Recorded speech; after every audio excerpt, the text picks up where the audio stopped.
দুর্নীতি সবসময় মাথা থেকে শুরু হয়। তো আমরা প্রতিশ্রুতিবদ্ধ এই বর্তমান সরকারের প্রধান প্রফেসর ইউনূস এবং উপদেষ্টা বন্ধু সবাই, যে আমরা নিজেরাই দৃষ্টান্ত হব যে আমরা দুর্নীতির ঊর্ধ্বে। আমাদের কোনো আত্মীয় স্বজন নেই, আমাদের কোনো মামা চাচা ভাতিজা নাই। সরকারি ব্যবসার ক্ষেত্রে আমাদের কোনো, আমাদের আত্মীয় স্বজন আছে, কিন্তু তারা আমাদের বাসায়, তারা আমাদের সরকারি দপ্তরে। তো ওই জন্য আপনাদেরকে যারা কর্মকর্তা কর্মচারী, কেউ যদি এসে বলে আমার আত্মীয়, হতেও পারে আমার আত্মীয়, আমি তো এখানে বাংলাদেশের মানুষ, কেউ বলতে পারে আমার বন্ধু, হতেও পারে আমার বন্ধু, কিন্তু মেহরবানি করে বলবেন যে ওনার বাসায় যান, বাসায় যেয়ে ওখানে চা খেয়ে আসেন, বিস্কিট খেয়ে আসেন, কিন্তু অফিসের মধ্যে আমাদের কোনো আত্মীয় স্বজন, কোনো বন্ধু বান্ধব নাই। তো আমরা আশা করি যে এই দৃষ্টান্ত আমরা নিজেরা স্থাপন করব, উপদেষ্টারা, এবং আমরা আশা করব আমাদের দেখে দেখে আমাদের সচিবরা সেই দৃষ্টান্ত নেবেন, এবং সেটা দেখে দেখে আমাদের সংস্থা প্রধানরাও এই দৃষ্টান্ত গ্রহণ করবেন, এবং এইটা দিস উইল ইয়ে, এবং যাতে করে মানুষ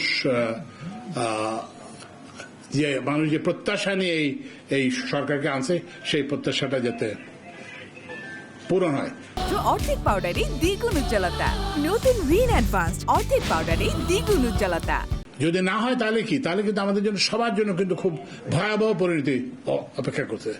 আপনারা দেখছেন যে ঢাকাতে সেতু ভবন, আমার সরকারের একটা অফিস, এই পদ্মা সেতু যারা দেখার কথা, পদ্মা সেতু নিয়ে এত বড় বড় কথা বলা হয়েছে, সেই সেতু ভবনকে মানুষ কিন্তু প্রথমে জ্বালাই দিচ্ছে।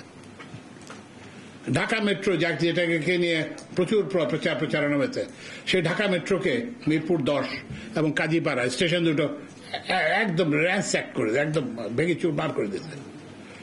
তো এগুলো কেন? মানুষের বাইরে কিন্তু মানুষের রাগ মানে এই কারণে যে আমরা তাদের প্রত্যাশাকে মিট করতে পারি নাই। তো এই রাগ কিন্তু এখনো আছে, এখন এটা তো সাময়িকভাবে ওরা বলছে না ঠিক আছে এদেরকে দিলাম, দেখি এরা কি করতে পারে। তো আমরা যদি এটা করতে না পারি, তাহলে আমাদেরকে লাথি মেরে বের করে দেবে। এবং যেটা বললাম যে এতদিন তো শুধু অফিস ভাঙা হয়েছে, কিন্তু যারা করবেন, দুর্নীতি করবেন, অনিয়ম করবেন, তাদের কিন্তু সামনে বাড়িও সেফ হবে না। মানুষ কিন্তু ভীষণ ক্রুদ্ধ, মানুষ কিন্তু ভীষণ রাগান্বিত, বুঝতে পারছেন? তো ওই জন্য আমরা আশা করতেছি, যেটা বললাম যে আমরা এইসব যে অনিয়মের যে কাঠামো, যে আর্কিটেকচার, সেটাকে আমরা ভেঙে দিয়েছি। আশা করি আমরা এটা থেকে ফল পাবো, এবং এই যে এরকম কি বল অদূরদর্শী সিদ্ধান্ত আর হবে না। যে আপনার, কারণ ইলেকট্রিসিটি একটা সেকেন্ডারি ইলেকট্রিসিটি, এটা তো কোনো ফুয়েল ছাড়া তো কোনো ইলেকট্রিসিটি হয় না।